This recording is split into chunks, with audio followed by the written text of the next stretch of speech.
Not like I don't talk enough, but I feel a lead-in this lengthy needs to be said to set the stage for the guests we're going to have on in the coming weeks. When I was younger, I used to think the saying, "it is what it is," was just a dumb jock expression. But now that I'm older and have experienced more things, I realize that there's really nothing more truthful.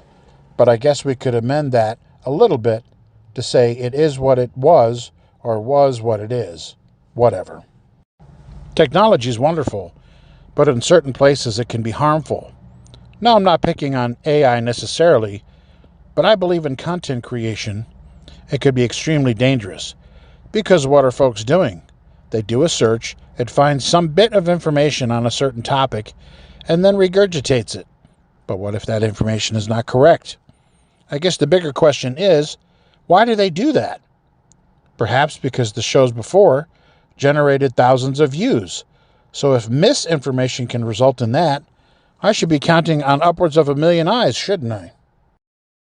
Trust me, with a name like Stock Car Facts, if I blow one thing, oh boy, do I hear about it. And rightfully so. We used to sweat it in the old days when you would have to go out and gather information on your own. Nowadays, type it in and wait for the results to pop up. Just think if that was a manufacturing job. You input the wrong measurements and it produces a, let's say, widget that's 1/8 of an inch off. The ones after that don't fit, don't work, and then what are you left with? A defective product. But in content creation, what do you get there? Who's going to double check it? And then if you do, you get cussed out. Well, for the most part anyway. I can't tell you how many times I've watched something where the creator or even the AI voice can't pronounce the name right. That's maddening. Our subject, the next couple of weeks, will aim to straighten out some of the misinformation that's been peddled online.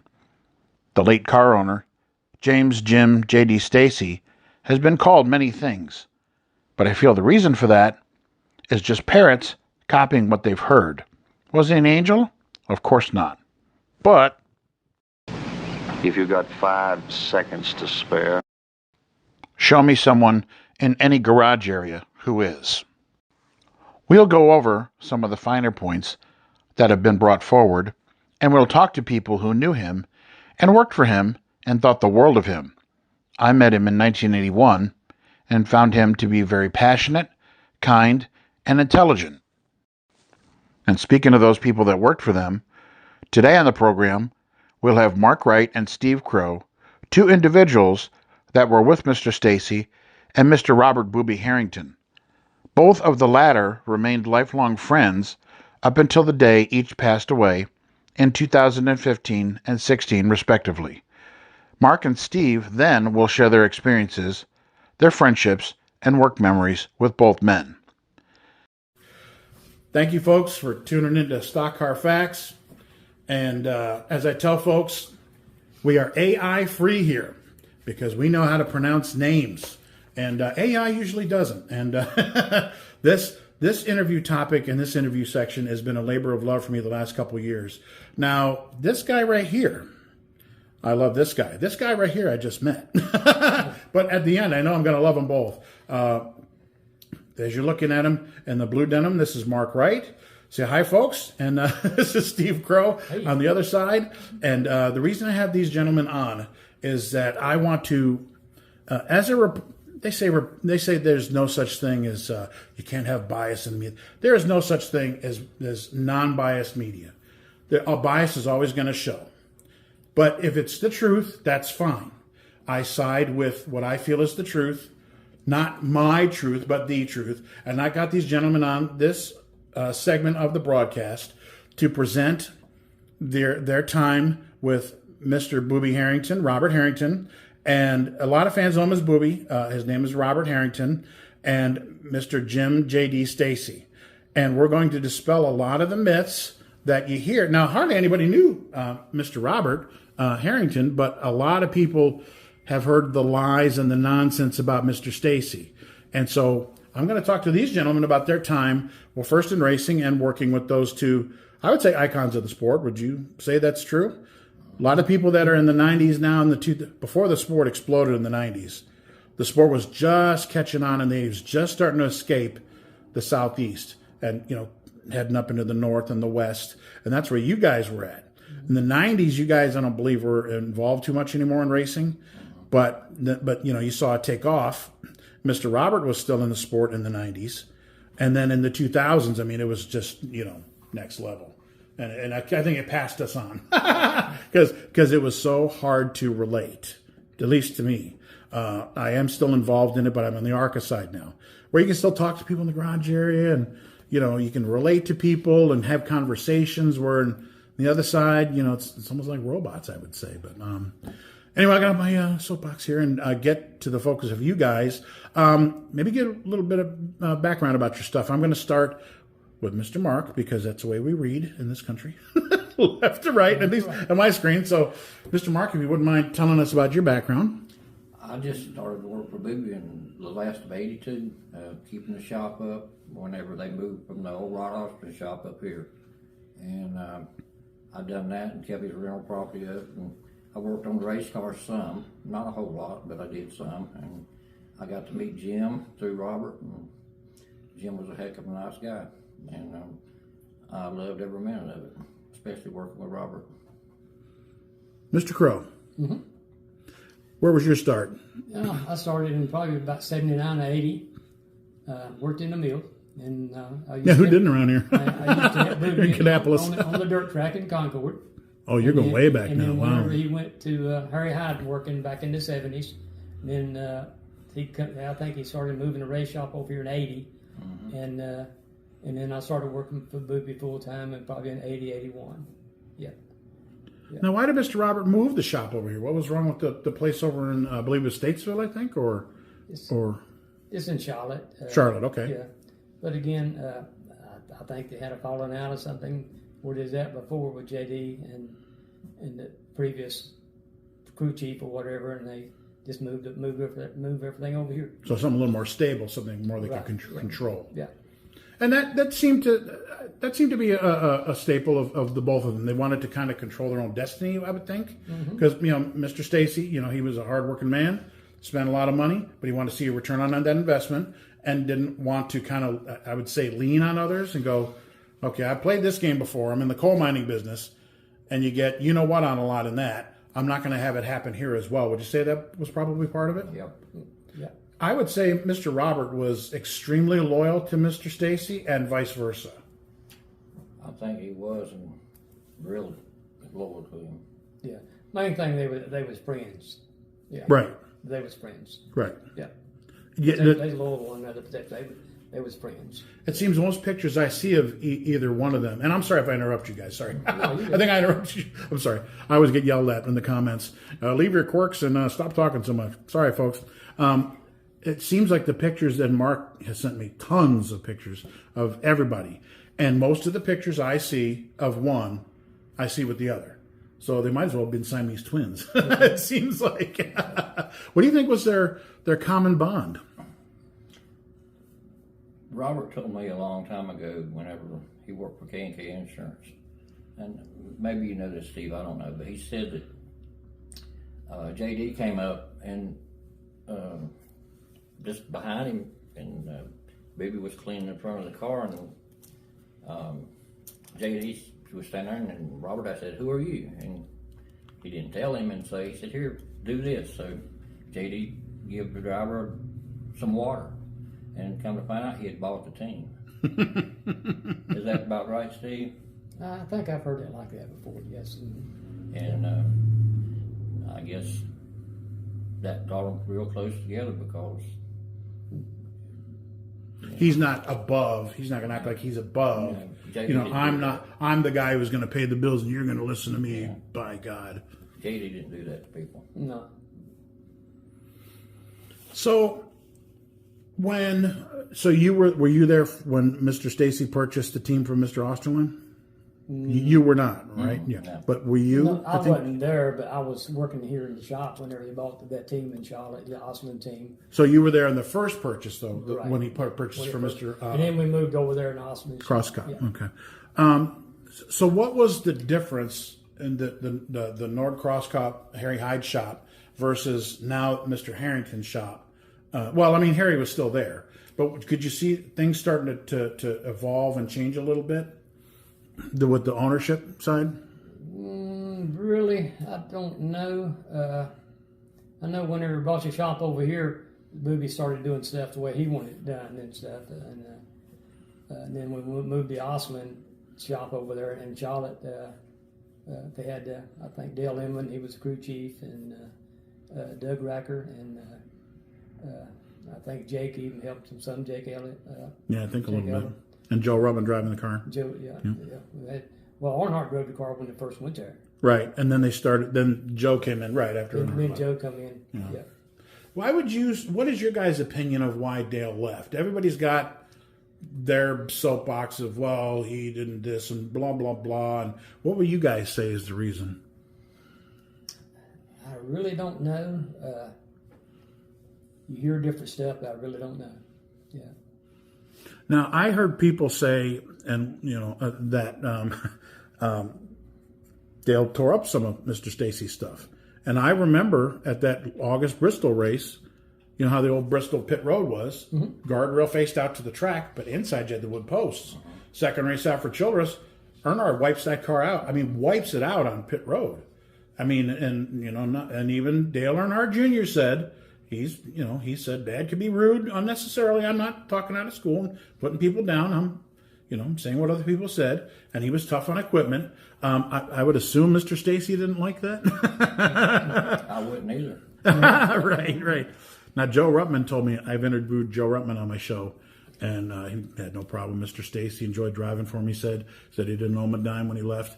He said him and Dale were talking about Bristol, and he said the car was set. He said Dale said to him, well, I don't know. Don't forget, Joe. This is Joe Ruttman. He's USAC champion, run a bunch of ARCA races, a lot of local stuff. I-70, Salem, Winchester. I don't know. Should we get a relief driver for you? Bristol's pretty tough. And, you do know I've driven Salem and Winchester. Oh, and then Joe went out, was dominating until drug the oil pan, hole in the oil pan. I don't know about you guys. I can't believe Joe Ruttman didn't win a cup race in anybody's cars that he drove for, let alone your guys' stuff. Joe's a good driver. He almost had Richmond one. Yeah, Joe. What were we talking about yesterday? 50 feet, he would have had that one. And the Riverside race, wasn't he leading late in that race too? At the end of 81, I think? I thought he was one of the Riverside. I'm trying to remember. Yeah, we met Joe in Ontario, the last race in Ontario, California. He was good there too. Well, yeah, we would live down the street. Yeah, and we got there, and we had somebody else driving a car, and they had a wreck in there, some type of late model car out there in California, and something messed up their eye or something, and we was looking for drivers to drive the car in Ontario, and Joe Ruttman, somebody brought Joe's name up, and Joe come out and drove the car. We were talking earlier when we were preparing for the show, when I had asked if Dick Trickle had driven for Mr. Stacy. I believe he did in a USAC race, didn't he? At least it was in a 5 Racers car, that white Ventura, which was Joe's car.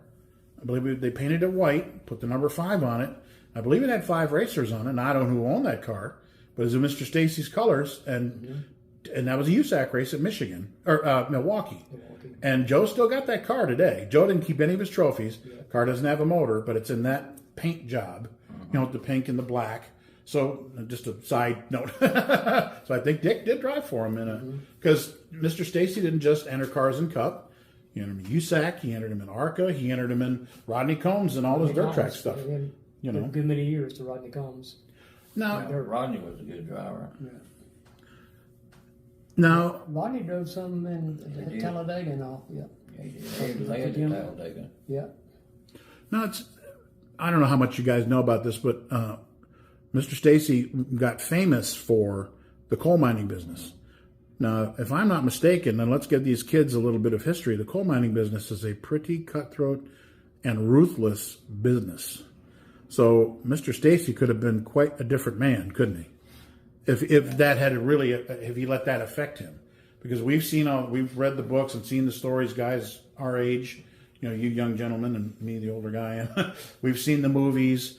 I mean, it was dangerous. It was, we're talking life threatening, And Mr. Stacy did not act like that I ever saw. Didn't Stacy? He invented a machine to.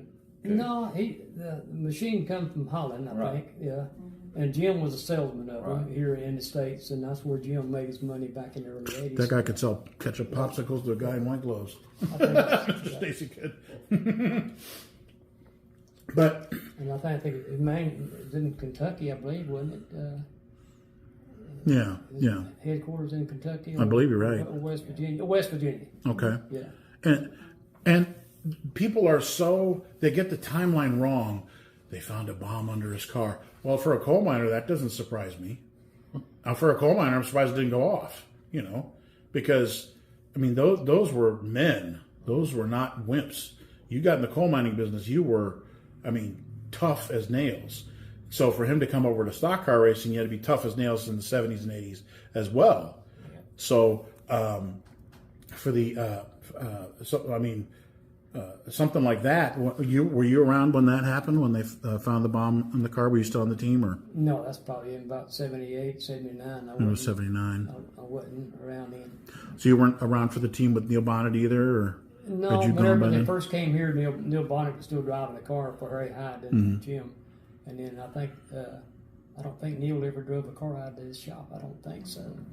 Because I had showed you, people assume Neil left because of all the problems, and he had problems with Mr. Stacy. But I showed you guys that article, and I'll superimpose it on the screen for those folks watching, that Neil stated, I probably would have drove for Mr. Stacy forever if it wasn't for the legal issues. Right. And then he got an offer to the Wood Brothers. Of course, you got to take it. Yeah. And then won a race not 2 months later at Dover, and then Daytona, but I didn't realize that Mr. Stacy entered a car for Sterling Marlin in 1980 at Daytona, and on number 5, so he was still involved. It assumes. Now, was Mr. Harrington still around then as well? I guess they'd never separated from the time he purchased the 71 team. I guess they were always together, weren't they? I think so, wasn't it? Yeah. I believe they were. Yeah, I believe they were. So now 1982 rolls around. Now you guys had Joe Ruttman. He goes to the pet dairy car. Now you got Tim Richmond. I'd love to hear about that guy. Yeah, Tim was the driver. Yeah. And I thought he was a great guy. Whenever I talked to him, he was just a super nice guy. All you had to do is just point him that way, and that's when he drove the wheels. You guys had a lot of talent under the 5 Racers banner. You had Terry Labonte, Ron Bouchard, Jody Ridley, Robin McCall, Jim Sauter. Donnie Allison drove that 12 car for Mr. Childers at Daytona. Lenny Pond. We're talking, Tim Richmond, we're talking the who's who, I think, of 1980s NASCAR. Yeah, I think Joe Yarborough even won a race in it. He won a race at the West Coast. You're right. Yeah. Winston West race at Phoenix. And that number 6 Dodge. Was it number 5? I think it was number 6.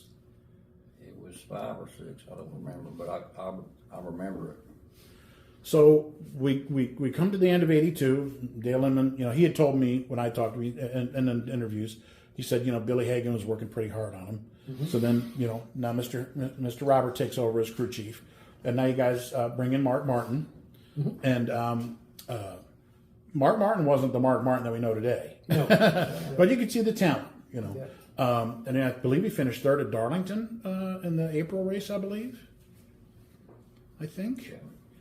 And then Mark was gone, and Morgan Shepherd was in. Mm-hmm. What kind of years was 1983? Morgan done a good job. Mm-hmm. Yeah, Morgan. But that's when the finances kind of started going on away. But I like Morgan. And okay, Mr. Stacy's no angel. He overextended. Mm-hmm. He helped too many people just because of the kindness of his heart. We understand that. 1984 rolls around, and now it's just Mr. Robert. But was Mr. Stacy still involved in the background anywhere there? Just kind of figured, well, I better get my own stuff in order. Okay, Mr. Robert, you go ahead and run the deal how you see fit. They got Alex Forrest Robinson in there with Red Roof Inn in that 2 car. So would that be an accurate assessment to say, I need to make some money again? Do these guys like that, they can lose it, they can make it, they can lose it, 10 times in their life. I think in that article, Bonnet even said that guys like that will make their million again. So I would assume that Mr. Stacy said, I got a family. I got to straighten some of this stuff out. I had some people that made bad investments. Mr. Robert, you go ahead and you do it. Yeah. Most of the old racers, I mean, as long as they broke even, they was happy. Yeah. They didn't care about making money. They just want to race and break even. I mean, they like to make a little bit of money, but again, they just like to race. Yeah. And a lot of people said they don't know what happened to Jim after he was out of racing. Well, he done just what he said. I'm gonna go make money. So he went to Africa and started a diamond mining business and gold mining. So he didn't fall off the face of the earth. He still went and worked. Right. Now we know that, but the most racing people don't know that. Yeah, I've heard people say, "What happened to him?" Well, that's where he went. Yeah.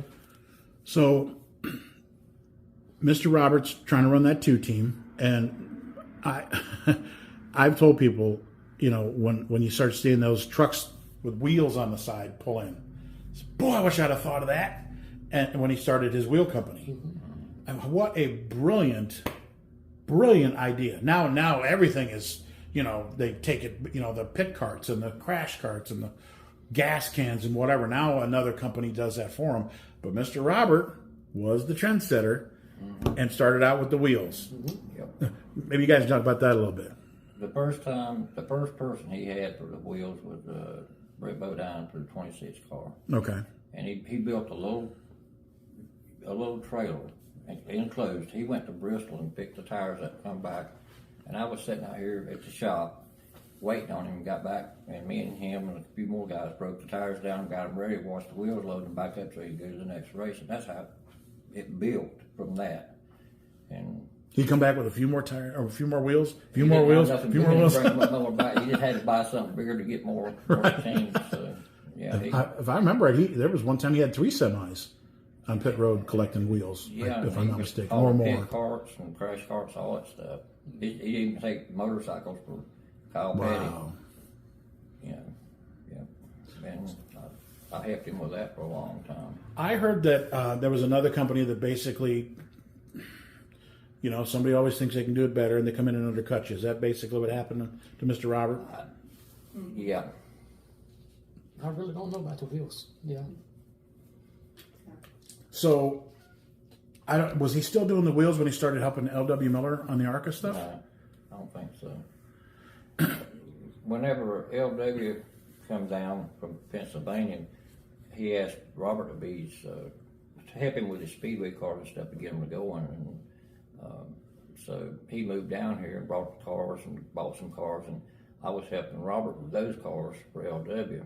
And he was making the speedway cars better shape and narrowing the front ends and stuff so they'd go better. And this something you mentioned that we were in the body shop working, and the door opens and in walks who? Jim Stacy. Now we're talking mid-90s here. 94, 95. Yeah. That's what he's up in LW. Yep. And he came in and... Wow, we saw a ghost. I hadn't seen him probably in 2 years. Wow. And he flew over from Africa to go home. I think he's living in California. And he stopped here first. Wow. And we talked a while, and I told him, I said, this kid here can drive this car real good. I said, could you get him some help? He said, all he's got to do is ask me.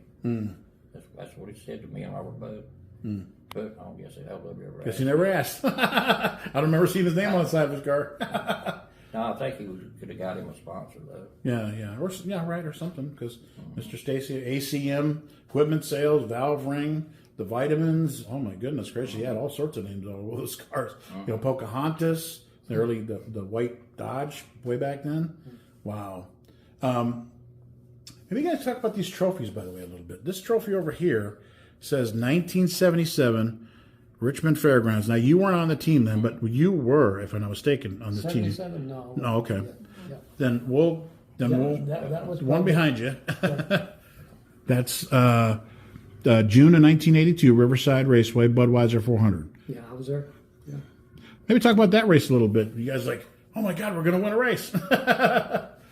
Well, Tim Richmond went out there with Tim, and back in them days, didn't nobody have a. You always built a car to go right-handed, and we built a car to go left-handed for the Riverside.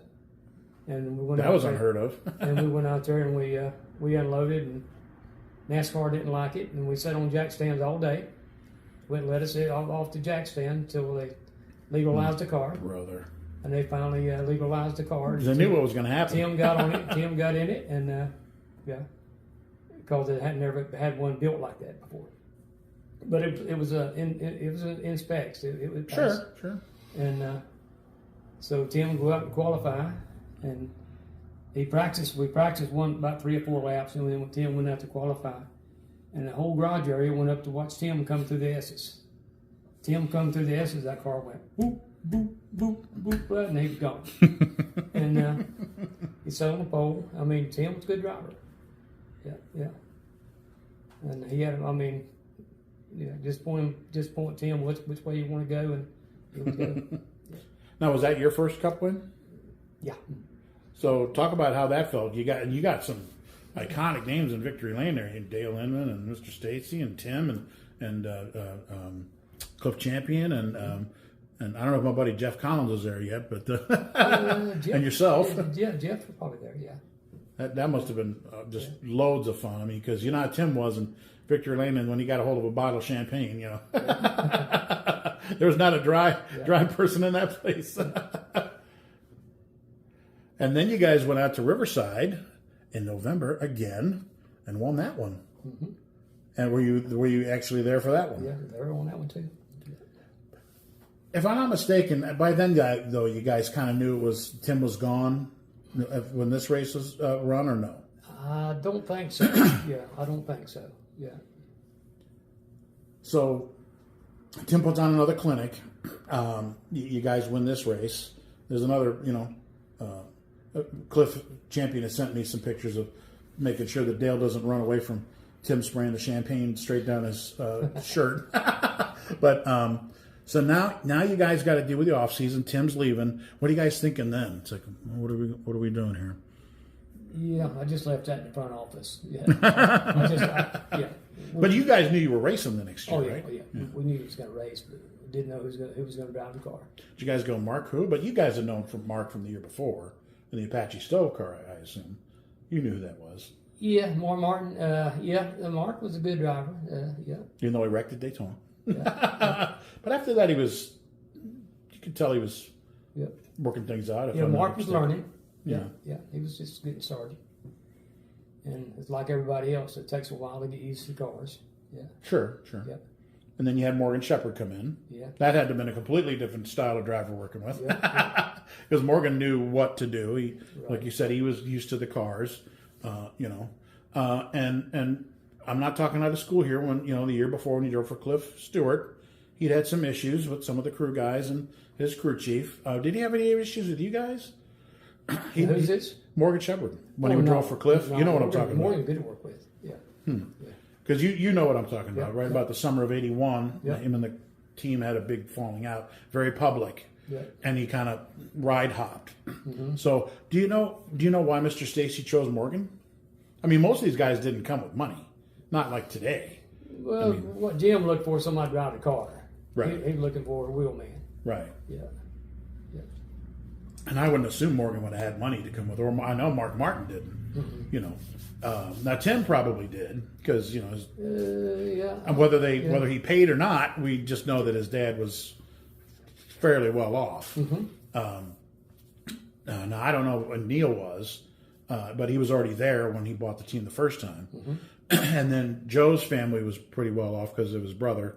It's funny, his brother's the Reitman Cycle Shops was 5 blocks down from where I grew up in Detroit. So his brother Jim, I don't know if you ever met his brother Jim, huge big guy. Yes, he lived came up with he lived in Detroit, I believe. Yes, yeah. he came up. We went to Summer's house up there on some big lake back in the 80s. For Jim, I'm not surprised. Yeah.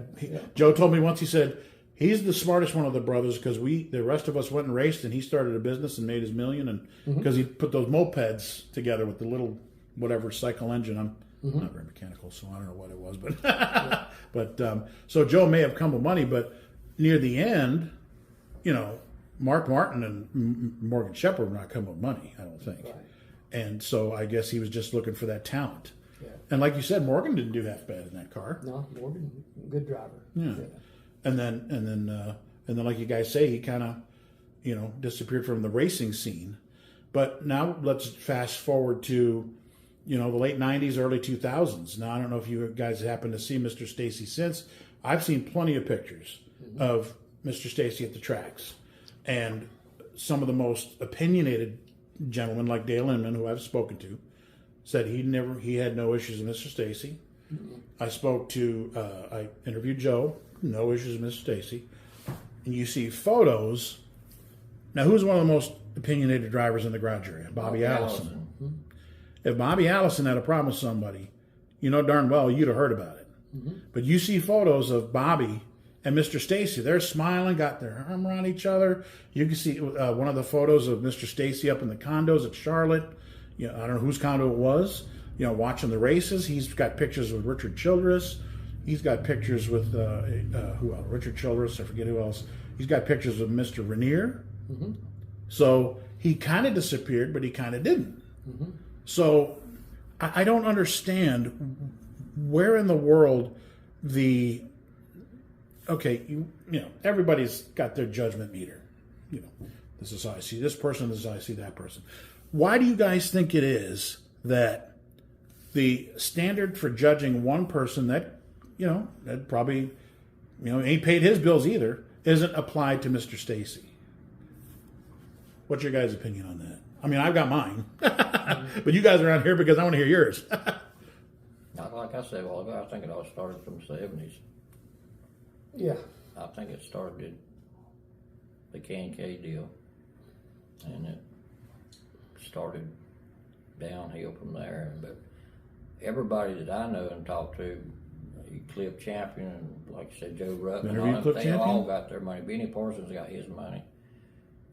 So, I mean, I don't know nobody that didn't pay. We always got our money, didn't we, Steve? Oh, yeah. We always got paid. I think Mr. Stacy was more interested in the racing than defending himself. I think he was more of a guy who wanted to say, let's go win, than win in the papers, I would say. Would you think that was a pretty accurate description? Because I really don't remember him standing up and trying to defend himself. I don't remember that. Not too much, anyway. I think he just wanted to race. Yeah. And I think it was maybe a little heartbreaking for him, too, to realize how things kind of went and maybe go, this is the way they look at me? Well, I can go do something else. I think it's like Velvet said, that was his cocaine. Yeah, right. Coming from Detroit, I got you. Yeah, that's those addictions. Yeah, I think you're right. So the reason I'm doing this show is because I want to dispel some of these rumors. I met Mr. Stacy in 1982.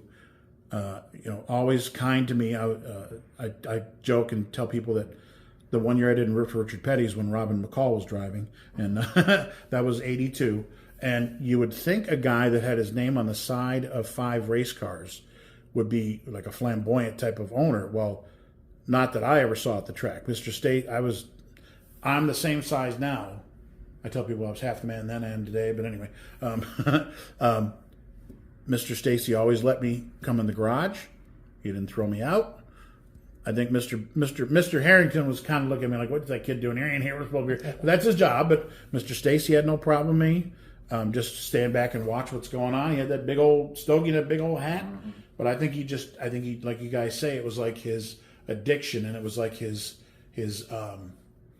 that high, just being there, watching what's going on, and enjoyed his name on the side of the car. You need some help, I'll give you some help. Benny Parsons said one time, he said he loved to hear his name, but he couldn't hear too well. That's funny.